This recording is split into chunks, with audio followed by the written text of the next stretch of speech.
কুড়িগ্রামের রৌমারী উপজেলার হারুন মিয়া একজন সফল উদ্যোক্তা হিসেবে এলাকায় বেশ খ্যাতি অর্জন করেছেন। অনেকদিন অন্যের খামারে কাজ করে মুরগি দেখাশোনার দায়িত্ব পালন করতে গিয়ে শিখে ফেলেন মুরগি পালনের কৌশল। তাই তো বাড়িতে এসে নিজের ভিটেতে মাত্র 1 লাখ টাকা দিয়ে শুরু করেন সোনালী মুরগির খামার। ডিম সংগ্রহ ছিল 850 এরকম আইতেছে। এই অবস্থা 840। হ্যাঁ, মুরগি রয়েছে কতটি? মুরগি আছে 970টা। 970টি মুরগি। জি 970টি মুরগি থেকে উনি প্রতিদিন 850 মতো ডিম সংগ্রহ করছেন। এই মুরগি বা যে ডিম চাষ যে আপনি শুরু করলেন, মানে ডিম উৎপাদন, এই ডিম উৎপাদন আপনি কেন ডিম উৎপাদন শুরু করলেন? এটা আমি আগে ব্রয়লার করছিলাম। হ্যাঁ, ব্রয়লারে করে তো দেখছি ব্রয়লারে লাভ হলো ডিলারদের।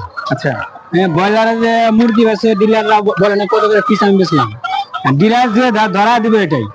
আর এটার মধ্যে যে আমি ডিমটা বেশি, এটা ডিলারের করে ডিমটা বেশি না, এটা বেশি আমি কয় টাকা বেশি এটা ডিলারও জানে না, মানে উৎপাদনটা ডিলারের মধ্যে খাওয়ার মধ্যে কোনো বুদ্ধি নাই।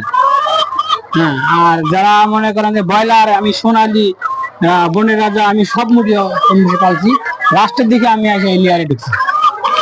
উদ্যোক্তা হারুন মিয়া জানান, প্রথমে 10 দিনের মুরগির বাচ্চা দিয়ে শুরু করেন খামার। 5 থেকে 6 মাস পরে ডিম দেওয়া শুরু করলে ধীরে ধীরে বদলে যায় তার ভাগ্যের চাকা।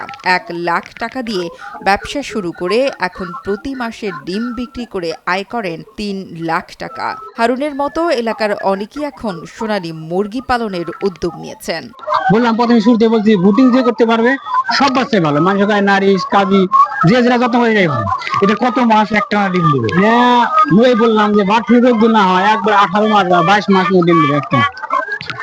এই অবস্থা 22 মাস ডিম দিলে গেলে মনে করেন তাহলে তো কোনো সমস্যা নেই, সর্বনিম্ন 22 মাস দিবেই। তরুণ উদ্যোক্তাদের জন্য পরামর্শ দিয়েছেন হারুন মিয়া। চাকরির পেছনে না ছুটে প্রশিক্ষণ নিয়ে এ ধরনের উদ্যোগ গ্রহণ করলে নিজে সহ পাশাপাশি অনেক মানুষের কর্মসংস্থান সৃষ্টি হবে বলে জানিয়েছেন এই সফল উদ্যোক্তা। সোহেল রানার স্বপ্নর তথ্য ও ভিডিও চিত্রে ডেস্ক রিপোর্ট, নুসরাত জাহান কলি, কালের কণ্ঠ।